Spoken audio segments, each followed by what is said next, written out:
Não há, portanto, não tem o menor sentido você falar em progresso do conhecimento. O que existe é aumento do número de registros, tá certo? E, eventualmente, um aumento do número de pessoas que são treinadas para decifrar esses registros.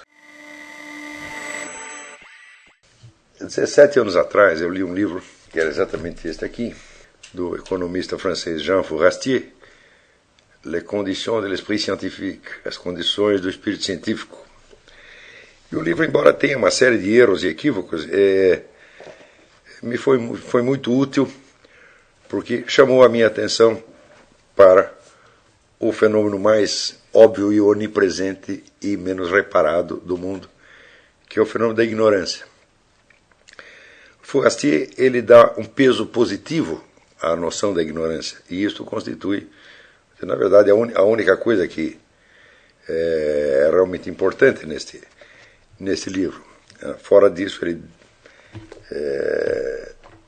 demonstra até mesmo uma incompreensão do próprio fenômeno de ignorância científica que ele está analisando. Mais adiante nós vamos ver isso. Mas o que importa é que,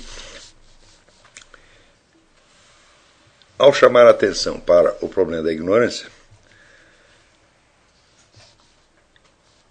ele me despertou a ideia, ele chega a falar até de uma ciência da ignorância, não no sentido que dizia o Rui Barbosa, que ele dizia que ele via, né, tanto idiotas subir na vida que ele estava começando a desconfiar que a idiotice era uma ciência. Não nesse sentido, mas vamos dizer, no sentido bruto daquilo que você não sabe. Se você começar, vamos dizer, você examina o panorama das ciências contemporâneas, a gente tem impressão de uma tal riqueza de conhecimento, mas, sobretudo porque se manifesta em livros, em publicações científicas, em bibliotecas, em arquivos, numa infinidade de registros que se torna totalmente inabarcável. Não, mas nós poderíamos perguntar, mas em que medida um conjunto de registros inacessíveis ao ser humano constitui conhecimento? É isso. Então, se é uma coisa que ninguém pode conhecer na sua totalidade, então aquilo não é propriamente conhecimento. Quer dizer, esses registros se tornam, vamos dizer, pela sua soma, pelo seu volume, eles se tornam, para a inteligência do indivíduo, se torna uma coisa tão opaca quanto, vamos dizer, o próprio mundo físico em torno. O mundo físico em torno, árvores, pedras, montanhas, bosques, animais, etc., etc., é também uma coleção de registros de conhecimento.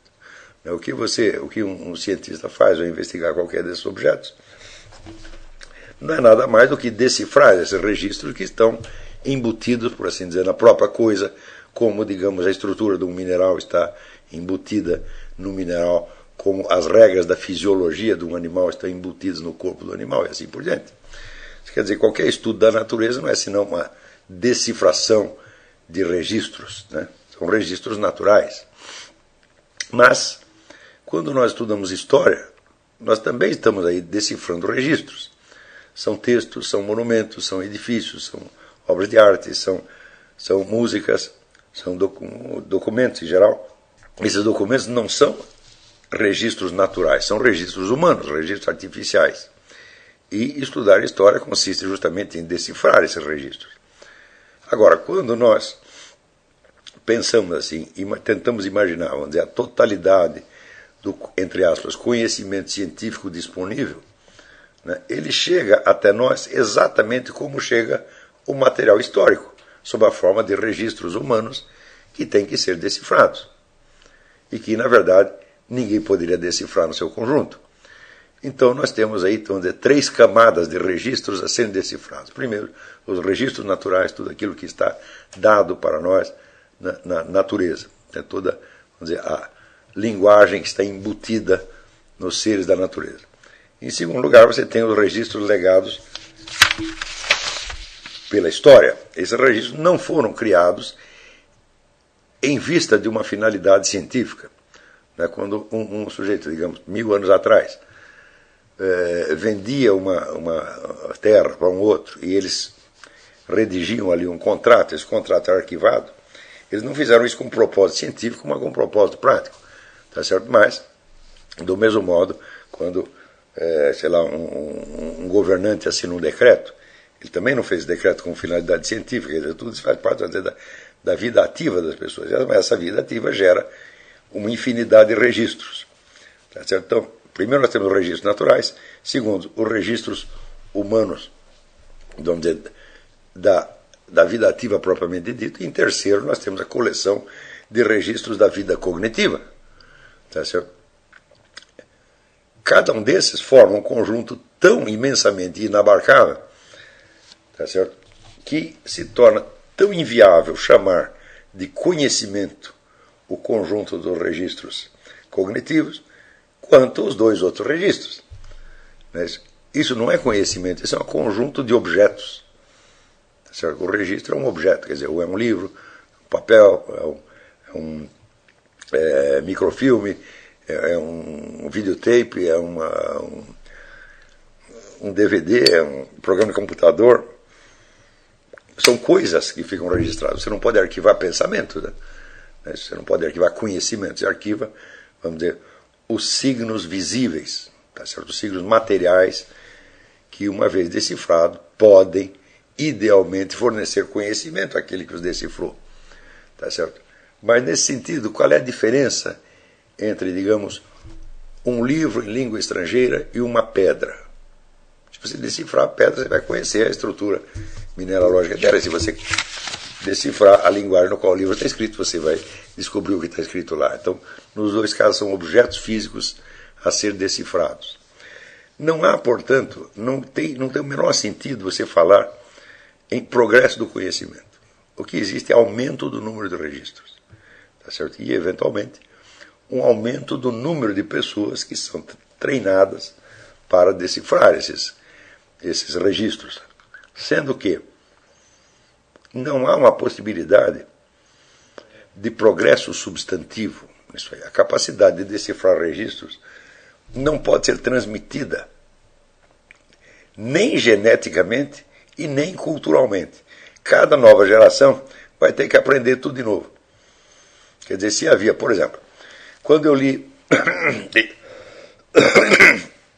dois livros que me impressionaram muito, um foi a biografia de Napoleão Bonaparte, por Walter Scott, e o outro foi o livro da Hippolyte Taine, As Origens da França Contemporânea. Foram livros escritos no século XIX, naquela época não tinha computador, não tinha sequer máquina de escrever. E os documentos eram levados, por exemplo, para Walter Scott. Eram carroças e mais carroças carregadas de papel, que ele, como era o sujeito que tinha dinheiro, ele comprava os documentos, né? E o pessoal entregava, ali eram carregamentos imensos de papéis. E a biografia que ele fez de Napoleão acabou se transformando, vamos dizer, numa história inteira da Revolução Francesa. Quer dizer, ele com muita modéstia, diz, olha, para contar a história de Napoleão, nós precisamos aqui dar uma ideia genérica do que foi a Revolução, e daí passa 200, 300 páginas contando a história da Revolução, antes de entrar na vida de Napoleão propriamente dita. Já o Hippolyte Taine, eu não sei como ele não adquiriu os documentos pessoalmente, ele ia em bibliotecas, mas o volume de coisas que esse homem leu para escrever esse livro é assim, eu consideraria inabarcável. Eu não conheço nenhum historiador hoje que consiga, né, ler, decifrar e colocar em ordem, né, uma montanha de documentos como a Hippolyte Taine, aquela com que Hippolyte Taine lidou para escrever esse livro. Mais impressionante ainda foi o exemplo do historiador italiano Cesare Cantù, que ele estava preso e decidiu na prisão escrever uma história universal de memória, ele não tinha documento nenhum. E escreveu a história universal em 30 volumes. Não interessa que tem erros, é claro que tem erros, tem um montão de erros, tá certo? Mas o sujeito se recordar, mesmo aproximadamente, de tudo que ele leu na vida e conseguiu botar em uma ordem cronológica e compor uma história universal, falou, olha, que historiador hoje conseguiria fazer isso, tá certo? Então, a massa de dados com que as pessoas lidaram é tão complexa e indecifrável em si mesmo quanto uma árvore ou uma pedra. Talvez seja mais fácil, por exemplo, você descrever a anatomia, a fisiologia de um animal, tá certo? Do que você decifrar essa massa de documentos. Então, de certo modo, o registro escrito, e desse registro escrito, uma parte são registros de ordem não cognitiva, são registros de vida ativa, mas outros são livros de história, ou seja, registros de ordem propositadamente cognitiva. Não? O conjunto desses registros, mesmo considerada apenas, vamos dizer, um horizonte específico determinado por um assunto limitado, mesmo aí, este conjunto de registros é tão opaco quanto qualquer objeto da natureza. É certo? Então, de cara, nós temos que entender que a ideia de progresso do conhecimento é uma concepção metafórica, uma figura de linguagem, e ela não corresponde, vamos dizer, a nada de real, nada que seja reconhecível. Tá certo? A capacidade, vamos dizer, que nós temos de lidar com um conjunto desses registros, ela é limitada, não é isso? E se você diz, mas tem a transmissão cultural, diz, mas como é que a transmissão cultural se opera? Através de novos registros. Tá certo? Então, em vez de a transmissão cultural facilitar o negócio para você, não, ela aumenta mais, coloca mais algumas camadas de registro em cima. Tá certo? O resultado é este aqui. Tenho dificuldades inauditas e, digamos logo, no conjunto eu fracasso quando tento saber o que estão fazendo os matemáticos contemporâneos e por que estão fazendo. Aprendo com espanto, mas como um estranho e um amador, aonde chegaram os biólogos e os biofísicos. Quem escreveu isso foi Julius Robert Oppenheimer, o físico. Quer dizer, já na velhice, quer dizer, um físico experimentado, tá certo? Da mais alta competência, ao penetrar nesses outros setores da matemática, ele se sentia, vamos dizer, um amador. Então, isso quer dizer que a matemática que ele usava para a prática da física era assim, elementar e primitiva em comparação com os progressos da matemática, tá certo? Obtidos, vamos dizer, no campo dos matemáticos especializados. Né? Até onde eu li, me lembro quando eu li o livro O Sonho de Descartes, o sujeito ali dizia que por ano apareciam 40 mil novos trabalhos importantes em matemática, só em matemática. Ou seja, quer dizer, a matemática contemporânea já produziu instrumentos matemáticos que nenhuma ciência pode usar, que está acima das necessidades de qualquer ciência existente ou talvez por existir. Tá certo? Isso somente num setor. Quando nós vemos tudo isso, nós dizemos para progresso do conhecimento, mas não é progresso do conhecimento, isso é aumento do número de registros. Não é isso?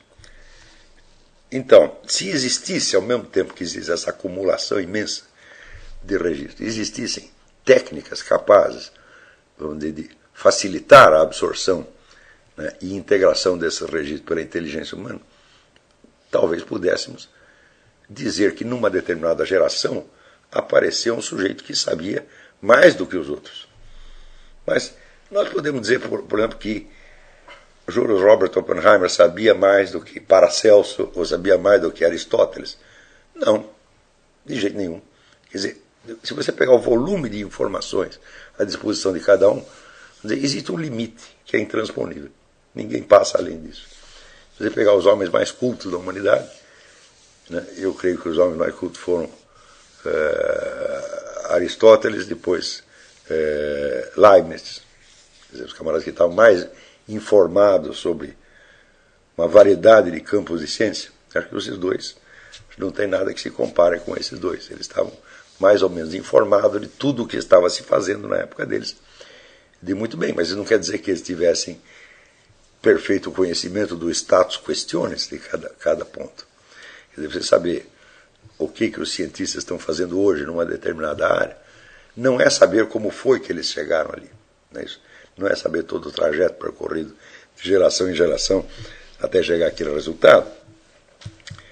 Então, estou falando apenas em termos de atualização, quer dizer, eles estavam atualizados com o estado de várias ciências. Né? Então, já antes de ter lido o Fourastier, eu já me preocupava muito com isso. Porque, como eu fiz toda a minha educação um pouco à margem do sistema educacional existente, eu não podia jamais me apoiar naquela ilusão de que se eu não sei alguma coisa, existe alguém ali que sabe e eu posso perguntar. Eu não tinha essa ilusão de que existe uma camada, uma classe de pessoas, né, que sabem tudo e que basta a gente fazer as perguntas certas e obteremos as respostas adequadas. Eu mesmo tinha que colocar a pergunta, eu mesmo tinha que procurar a resposta, eu mesmo tinha que vasculhar os arquivos, eu mesmo tinha que decifrar os registros, etc, etc. E logo, evidentemente, eu percebi os meus limites nessa coisa. Falei, não, você pode ir até um certo ponto. Depois, daí para diante, o que vem? Vem uma interrogação. Então, daquilo que eu não sei, tem muitas coisas que eu jamais saberei. E que não vão interferir no mais mínimo que seja, tá certo? Na minha investigação daqueles campos que me interessam. Mas existem muitas coisas que são essenciais para mim e que eu não posso saber.